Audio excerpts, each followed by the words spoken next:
Hello mga kagigil! Ito, magluluto po tayo ng simpleng ulam natin ngayon, toge na may tokwa, tapos haluan po natin ng baboy para masarap, okay? Igisa muna po natin yung baboy, hanggang sa mag-brown siya.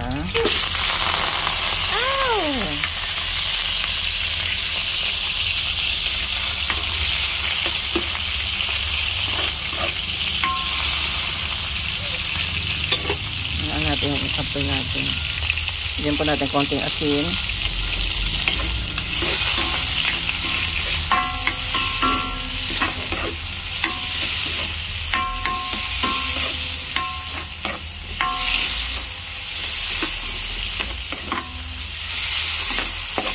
Pag ganyan na po siya, set aside muna natin,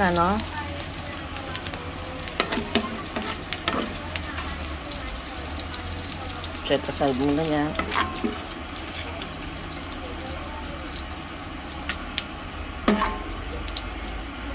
Then from the same pan, gusto na tayo ng bawang, sibuyas,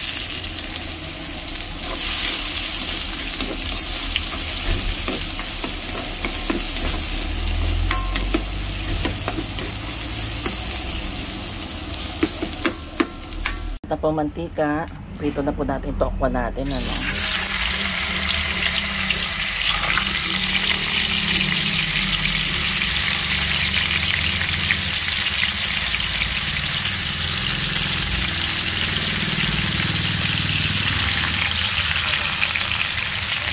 Ayan. Set aside na rin po natin to,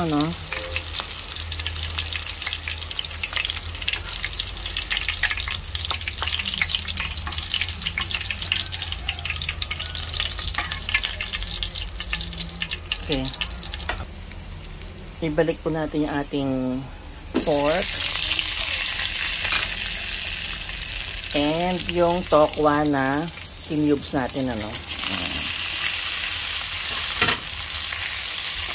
Gisa-gisa lang po.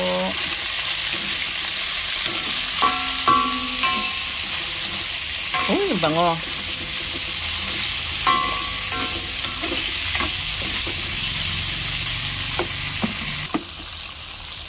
Tapos po lalagyan natin ng mainit na tubig, konting mainit na tubig.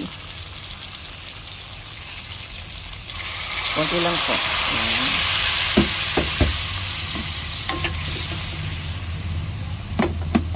Timplahan na po natin ang toyo.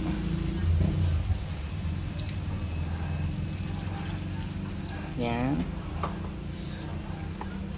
Konting oyster sauce.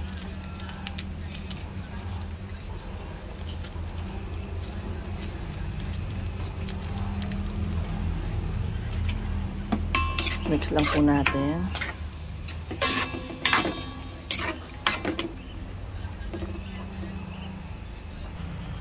Yan, pag kumukulo na po, ilagay na po natin yung munggo sprouts.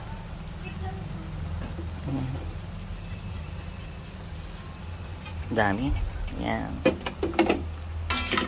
Mix lang po natin. Sandali lang po ito, para maging crunchy pa rin yung ating toge. Halo-halo lang po yan. Tapos okay na. Mga 1 minute. 1 minute lang po, Ma-incorporate lang po yung lasa sa toge. Okay na po yon.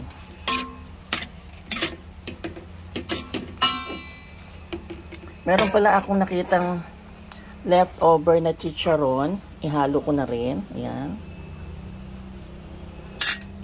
Pandagdag lasa. Tapos halo-halo lang po. 1 minute lang po ito. Okay na siya.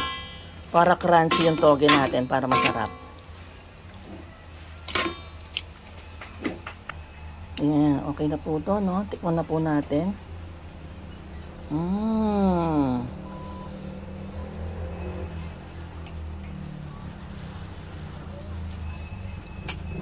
Naku.